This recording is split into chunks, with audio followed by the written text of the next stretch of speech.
Some good glucose.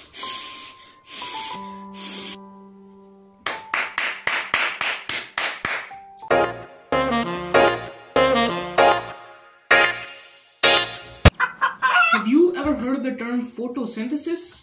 Yes? No? Well, let me tell you, it is the star of all chemical reactions. In fact, you and I wouldn't be alive without it. So let's explore it.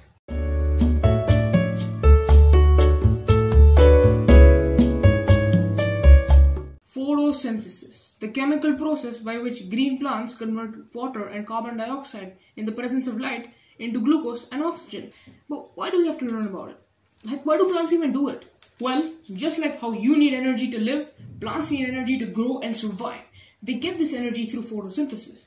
Also, chances are you're an organism and you need to breathe oxygen to stay alive. And where do you get that oxygen from? Yes, when plants release it as a byproduct of photosynthesis. See? Now you know why photosynthesis is the boss around here. Anyways, I mentioned plants getting the energy they need to survive with the help of photosynthesis. But how is that? Well, let's explore.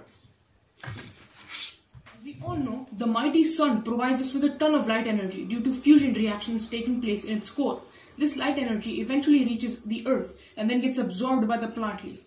In other words, light runs towards the leaf and the leaf, like an evil monster, sucks in the light energy.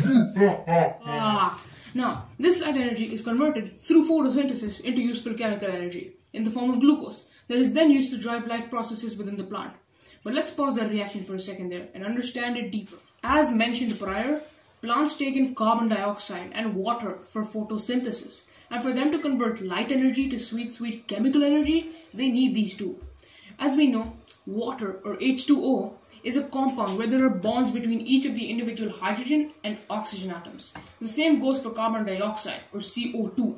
There are bonds between the individual carbon and oxygen atoms. And energy is required to break these bonds. And so plants break the bonds using the light energy they absorbed earlier.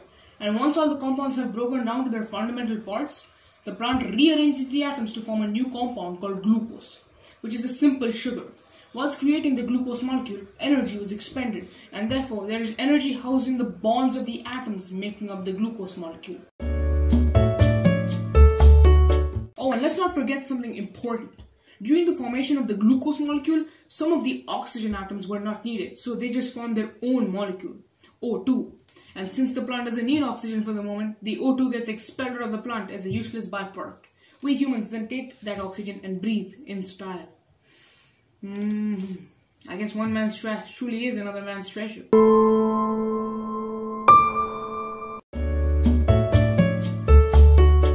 Okay, so till now, I hope you've understood how plants obtain energy. They form glucose using light energy, water, and carbon dioxide.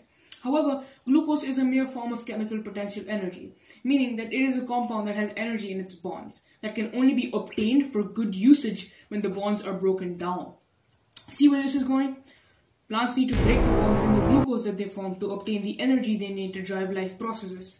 And they do this by a process called cellular respiration, one that is technically the opposite of photosynthesis. They take their glucose and some oxygen from their environment, or what's left over from photosynthesis. The energy in glucose is released in the form of ATP molecules, also known as adenosine triphosphate. And alongside this, water and carbon dioxide are released.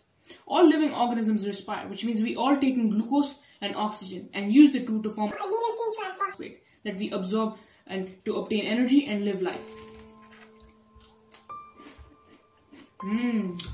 Some good glucose. Oh, sorry. And about the byproducts released from respiration, carbon dioxide is expelled from our body as expired air, carbon dioxide, and water is put to good use in our cells.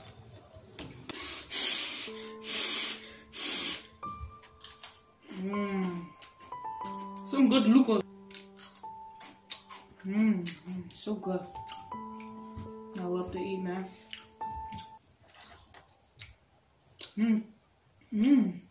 That's good. Gotta check.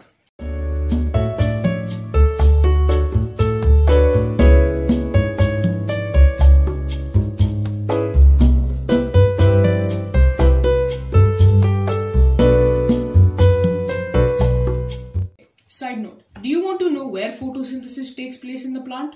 Well, it is in the leaf. As we all know, living things are made up of cells, and in plant leaf cells, there are organelles called chloroplasts which contain a green pigment called chlorophyll. This organelle is where photosynthesis happens.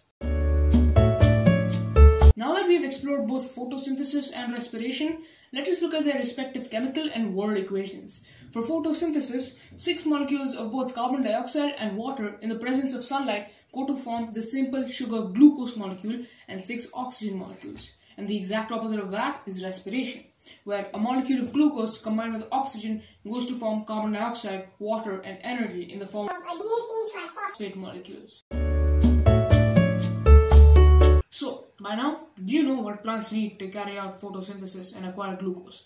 But how exactly do green plants obtain the resources water, sunlight, and carbon dioxide? Well, it is simple. As I mentioned before, photosynthesis happens in the chloroplast organelle of the plant leaf cell. And in that organelle, there is chlorophyll, a green pigment that is responsible for absorbing the sun's light energy. The pigment absorbs all of the wavelengths of light from the sun except green. Yes, it reflects green light, which is why plants appear to be green to us. Enough about that though. Let's talk about CO2 and H2O. Most plants absorb water from the soil through their root hair cells that have a large surface area. This water is then transported around the plant through the xylem tissue. Lastly, carbon dioxide is absorbed by the plant through small openings in each cell called the stomata.